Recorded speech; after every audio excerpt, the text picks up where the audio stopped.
l'année passée, le popsicle, moi je prendrais le popsicle avec vous.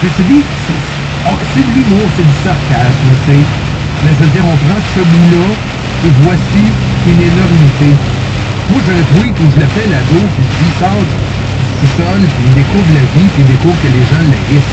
C'est assez banal à ton goût. Tout le monde est au courant de ça. Ça fait 6 ans que les gens sont pas capables d'endurer. Trudeau, oui, voyons donc. Mais ça, c'est de ma faute, selon Legacy. Après, c'est de ma faute, c'est des manifs en Ontario. Elle est bonne en voile vert. Oui, c'est vrai. J'ai resté en Ontario en 88.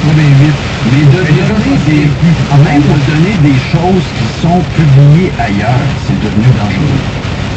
Même faire référence à des choses, tu sais, je vais répéter, là, dans la presse, je me fais planter en fin de semaine parce que je dis que nous devrions, tu sais, puis quand on a des exemples, tu sais, il y a des choses bizarres qui sont passées en fin de semaine. Israël dit les gens de 2 doses n'est plus considérés comme full vaccinés. OK? C'est maintenant 3 doses. Ça, c'est leur soupe à eux autres. Puis les autres, ils fonctionnent. Le Danemark, de l'autre côté, dit ouais, nous autres, on est rendu ailleurs. C'est fini. C'est terminé. Puis maintenant, la COVID, elle existe. Puis on deal avec. Mais la vie normale, c'est de A à Z. Maintenant, il n'y a plus rien. Plus de passeport vaccinal. Il n'y a plus d'interdiction d'ouvrir les discothèques. Il n'y a plus d'interdiction d'avoir 15 000 personnes dans une arena pour un restaurant. Il n'y a plus rien. C'est le retour à la vie normale. On va dealer avec la COVID. OK? Donc, mais juste d'aller là pour beaucoup de monde ici, beaucoup de Montréalais.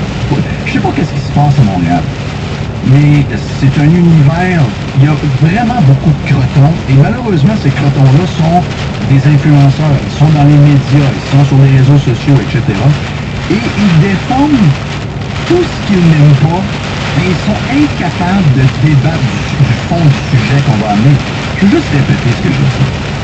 Est-ce qu'on peut se poser la question, parce que là, on est dans le questionnement de la vaccination des 12 ans et moins. Les statistiques qui sont offertes par l'Institut économique du Québec, pas l'Institut économique, mais l'Institut de la statistique du Québec, nous dit que les 30 ans et moins, il n'y a rien. Il se passe absolument à rien au Québec. Donc, ce que j'ai soulevé la semaine passée, c'est pour les 30 ans et moins, est-ce qu'on n'est pas en train de l'échapper complètement dans tout le débat? Est-ce qu'on n'est pas... On n'oublie pas que cette maladie-là s'attaque aux gens qui ne sont pas en forme, que les gens âgés qui ont des conditions, etc. Est-ce qu'on est en train de perdre le focus, sachant que finalement, le vaccin, c'est pas l'immunité collective pour qu'on pensait que c'était, et en sachant que l'immunité naturelle, donc d'avoir la COVID, encore une étude en fin de semaine qui sort, dit quelqu'un qui a eu la COVID et quelqu'un qui a le vaccin contre le Delta, la personne qui a eu la COVID est en meilleure position que celle vaccinée. C'est pas moi qui dis des affaires de même. Donc, quand on sait ces informations-là, un melting pot d'infos qu'on a qui arrive, Dom, est-ce qu'on a le droit encore de soulever des questions et de dire, il y a une chose que nous savons, c'est que les gens qui sont en santé, plus ils sont jeunes, plus ils font attention à eux, plus ils mangent bien, mangent des légumes, pas de bouffe transformée, font du sport, ces gens-là, pas juste contre la COVID, dans la vie en général, ces gens-là ont plus de victoires que de défaites. Est-ce qu'on oublie, dans tout le débat, de parler que notre société, puis quand on parle du Danemark, quand on parle de la Suède, ces gens-là, le point en commun qu'ils ont, c'est qu'ils sont beaucoup plus dehors, ils sont beaucoup plus sportifs, ils sont moins sédentaires, etc. Ils mangent mieux. De soulever ça maintenant, c'est d'être un abruti. Moi, je pense que tu es trop. Moi, je pense que la réalité est ici, la réponse est ici. Il y a 2 volets.